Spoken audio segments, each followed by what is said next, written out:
Good morning students, Haryana ज्ञान संबोधि में आप सभी का स्वागत है। जैसा कि आपको पता है सीबीएसई ने टर्म 1 और टर्म 2 का सिलेबस भेज दिया है।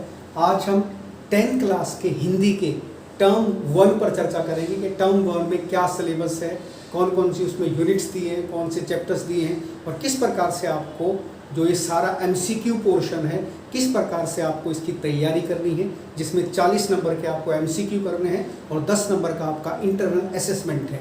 तो मैंने पूरी कार्य योजना तैयार की है। इससे आपको आसानी से समझ में आ जाएगा कि आपको पेपर में किस तरह से अटेम्प्ट करना है और क्या अटेम्प्ट करना है, कौन कौन से उसमें व्याकरण के विषय हैं, कौन से उसमें आपके गद्य के विषय हैं, कौन से उसमें आपका कविताओं का पोर्शन है। तो आइए फटाफट शुरू करते हैं, समय को व्यर्थ ना करते हुए। देखिए, ये आपका सिलेबस 5 पार्ट्स में डिवाइड है, जो आपका नवंबर दिसंबर के अंदर टर्म 1 का एग्जाम होना है। आज मैंने हिंदी का कोर्स ए लिया है 10th क्लास का। तो देखिए, इसमें कोर्स ए में क्या आएगा।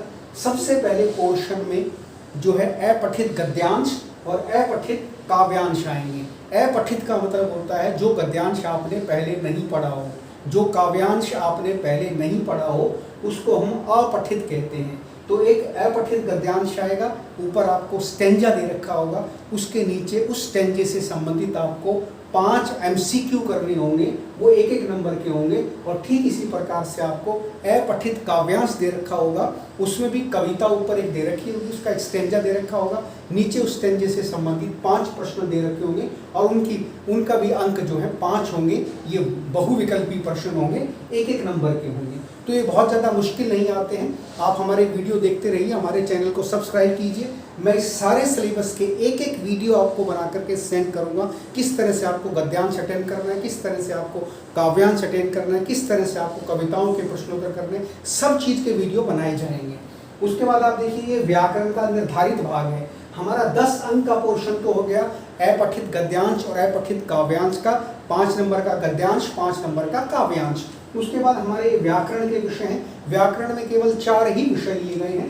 पहला तो है रचना के आधार पर वाक्य भेद, ये आपका 4 अंक का है। जैसा कि आपको पता है, रचना के आधार पर वाक्य के 3 भेद होते हैं, सरल वाक्य, संयुक्त वाक्य, मिश्रित वाक्य। मैं आपको पूरी सीरीज एक तरीके से समझाऊंगा कि सरल वाक्य कौन सा होता है। ये सारे आप आगामी वीडियोज में देखेंगे। तो रचना की दृष्टि से वाक्य के 3 प्रकार के जो भेद हैं वह 4 अंक का पोर्शन है। उसके बाद वाच्य है। वाच्य जैसा कि आपको पता है 3 प्रकार के होते हैं, कर्तृवाच्य, कर्मवाच्य, भाववाच्य। तो आपको कर्तृवाच्य से भाववाच्य बनाना है, भाववाच्य से कर्मवाच्य बनाना है। तो ये सभी आपको क्वेश्चन कराए जाएंगे। तो दूसरा जो व्याकरण का विषय है वो है वाच्य, जिसे अंग्रेजी में कहते हैं वॉइस। ये भी आपका 4 अंक का पोर्शन है। उसके बाद पद परिचय है। पद परिचय भी आपका 4 अंक का पोर्शन है। इसमें एक एक नंबर की, ये सारे का सारा एमसीक्यू है। सभी में आपको 4-4 प्रश्न पूछे जाएंगे और वो वस्तुनिष्ठ प्रश्नोत्तर होंगे। तो पद परिचय भी आपको पता है, जैसे आपको कोई शब्द दे दिया जाता है, जैसे नदी है, नदी का पद परिचय बताइए। तो नदी आपको पता है स्त्रीलिंग है, नदी आपको पता है जातिवाचक संज्ञा है, ठीक है, नदी आपको पता है एक वचन है। इस तरह से आपको पद परिचय देना होता है। तो बाकायदा आपको उसकी एक्सरसाइज कराई जाएगी। उसके बाद है रस। रस आपको पता है हिंदी में 9 रस हैं, ठीक है।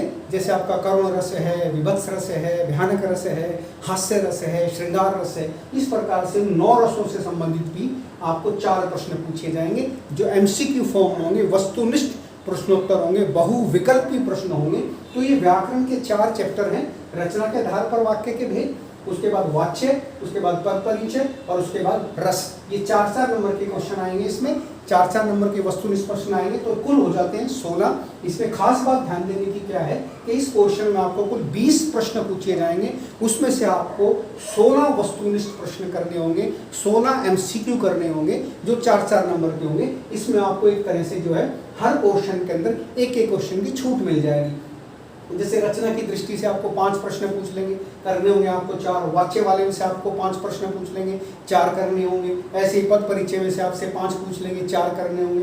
ऐसे रस में से आपको 5 प्रश्न पूछ लेंगे, 4 करने होंगे।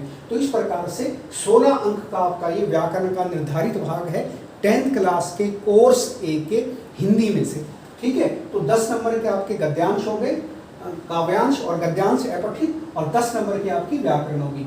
उसके बाद तीसरे पोर्शन पे बात करते हैं। जैसा कि आपको पता है, आपके पाठ्यक्रम में सिलेबस में क्षितिज भाग 2 पुस्तक है, उसमें आपको पता है गत खंड में केवल 2 ही चैप्टर लिए गए हैं, बहुत ही आसान चैप्टर हैं। पहला तो है नेताजी का चश्मा, जो स्वयं प्रकाश उसके लेखक हैं। दूसरा है बाल गोविंद भगत, जो राम वृक्ष बेनीपुरी का है।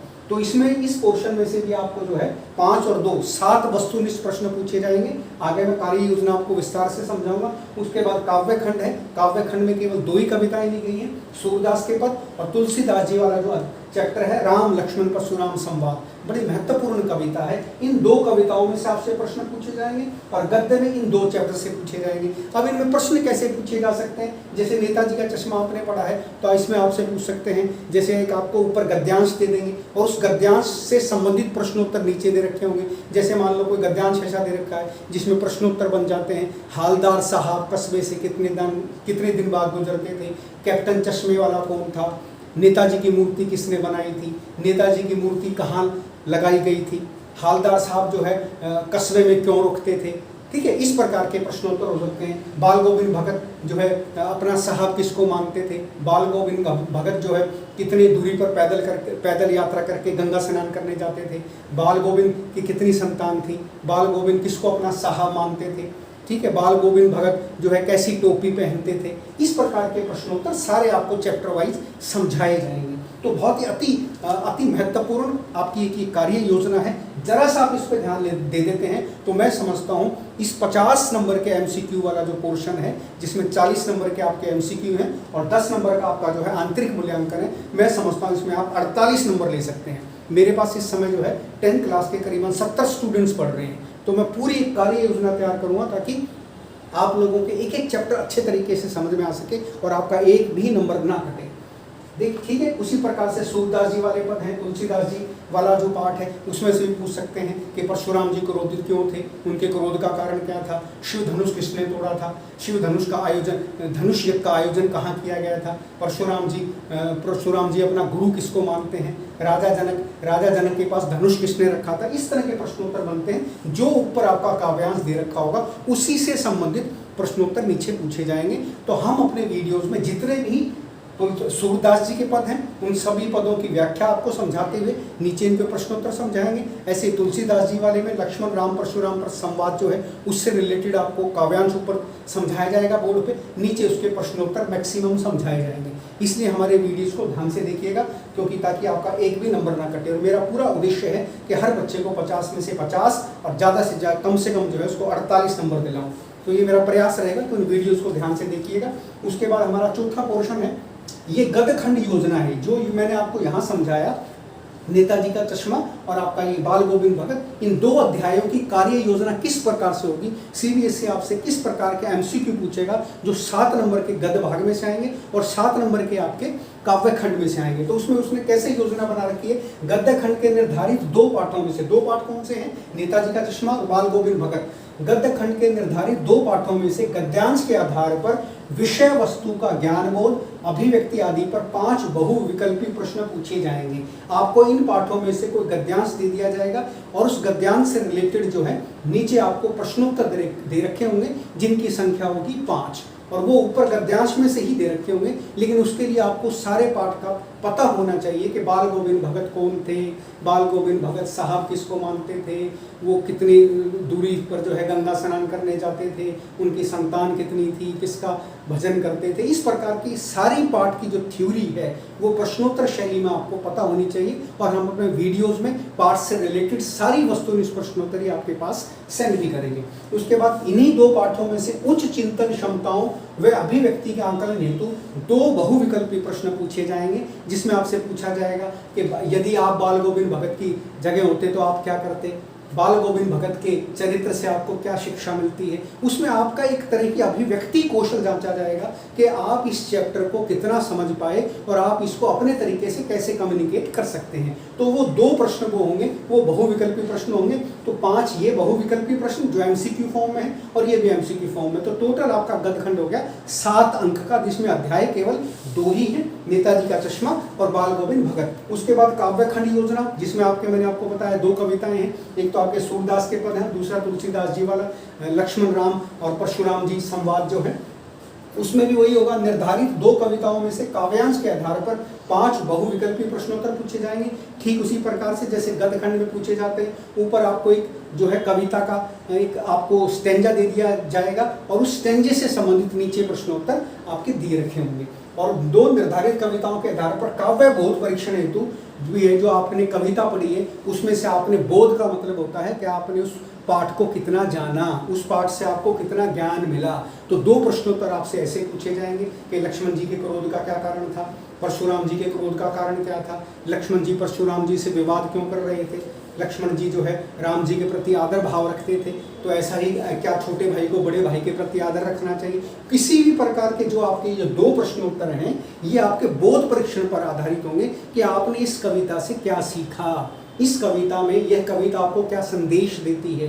तो इस तरह की आपको सारी प्रश्नोत्तरी कराई जाएगी। तो इस प्रकार से आप ये देखिए, हमारा यहाँ तक आकर के ये 40 अंक का हमारा पोर्शन कवर हो जाता है, जो एमसीक्यू की फॉर्म में आएगा। ये एग्जाम आपका नवंबर दिसंबर में होने जा रहा है, जो बहुत ज़्यादा लेंथी सिलेबस नहीं है। आसानी से आप इसमें से जो है 50 में से 50 मार्क्स ले सकते हैं। और मेरा पूरा उद्देश्य है आप मेरे वीडियोस को देखिएगा और पक्की बात है आपके पूरे पूरे अंक आएंगे, इसमें अंक नहीं कटेगा। उसके बाद ये जो 10 अंकों की योजना है, इसको हम कहते हैं आंतरिक मूल्यांकन, इंटरनल असेसमेंट। इसको भी सीबीएसई ने 4 पार्ट्स में डिवाइड किया है और प्रत्येक पार्ट जो है आपका 2.5 अंक का है, यानी कि 2.5 अंक का है। तो उसमें सबसे पहले क्या आपसे पूछेगा, सामयिक आंकलन। सामयिक आंकलन में जो है इंटरनल असेसमेंट में आपसे जो है करंट इवेंट्स के क्वेश्चन पूछे जा सकते हैं। जैसे इस समय कोरोना त्रासदी चल रही है, पेंडेमिक चल रहा है, तो कोरोना से संबंधित आपसे प्रश्न पूछे जा सकते हैं कि कोरोना विश्व में सबसे ज़्यादा मौतें कहाँ पर हुई, कोरोना की जानकारी सबसे पहले कब मिली, कोरोना ने जो है सबसे पहले किस देश को प्रभावित किया, वर्तमान समय में कोरोना के कौन कौन से वैक्सीन जो है प्रचलित हैं, जो लोगों को लगाए जा रहे हैं। इस तरह का अभी जैसे आपका जापान के अंदर ओलंपिक गेम चल रहा है, टोक्यो ओलंपिक चल रहा है, उससे रिलेटेड आपसे प्रश्न पूछे जा सकते हैं। जैसे कल ही भारत में जो है उसमें वेट लिफ्टिंग के अंदर सिल्वर मेडल आया है। तो ये सारी की सारी चीज़ें आपके सामयिक आंकलन में आती हैं, करंट इवेंट्स में आती हैं, आपसे कुछ भी पूछा जा सकता है, इसकी भी आपको तैयारी कराई जाएगी। उसके बाद है बहुविध आकलन। बहुविध आकलन में आपकी जो है एक मल्टी पर्सनैलिटी जांची जाती है, जिसमें आपकी रुचि पूछ सकता है इंटरनल असेसमेंट लेने वाला।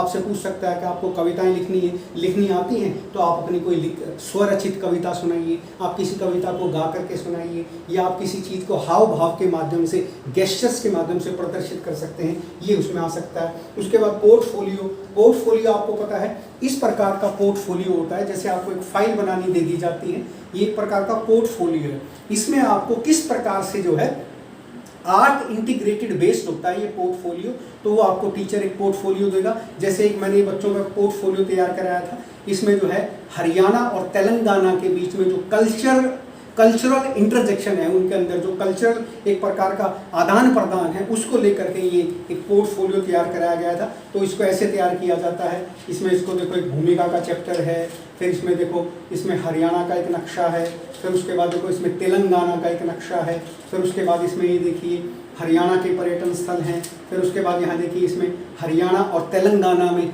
जो उनके वहाँ खान पान हैं, उनको किस प्रकार से वहाँ की जो फूड एबिलिटीज़ हैं, इस प्रकार से उनका किस प्रकार से कल्चर है, हरियाणा का कल्चर कैसे है, तेलंगाना का कल्चर कैसे। तो इस तरह से टीचर आपको एक आर्ट इंटीग्रेटेड बेस्ड काम देगा, जो आपको इस तरह की फाइल में तैयार करना है, इसको हम पोर्टफोलियो कहते हैं। तो ये भी 2.5 अंक का है। टीचर आपके कंसर्न टीचर आपको ये पोर्टफोलियो बता भी देंगे। और चौथा जो इसमें पोर्शन है आंतरिक मूल्यांकन में, ये है श्रवण और वाचन। इसमें आपसे कोई कविता पढ़वाई जा सकती है, आपसे कोई गद्य का खंड पढ़वाया जा सकता है, वाचन कराया जा सकता है। वाचन मैंने बोलना, और श्रवण का भी मतलब होता है कि आपको कोई चीज़ सुनवा करके और आप उसको कैसा सुनते हैं, कोई क्लिपिंग सुनवाई जा सकती है, कुछ भी तरह का। वो डिपेंड करता है कि जो आपका इंटरनल असेसमेंट टीचर कर रहा है वो इनमें से किन चीज़ों को शामिल करेगा और कौन सी चीज़ पे उसका फोकस ज़्यादा रहेगा। तो उसमें सीबीएसई ने ये 4 एरियाज दिए हैं, सामयिक आंकलन है, बहुविध आंकलन है, पोर्टफोलियो है, श्रवण और वाचन है।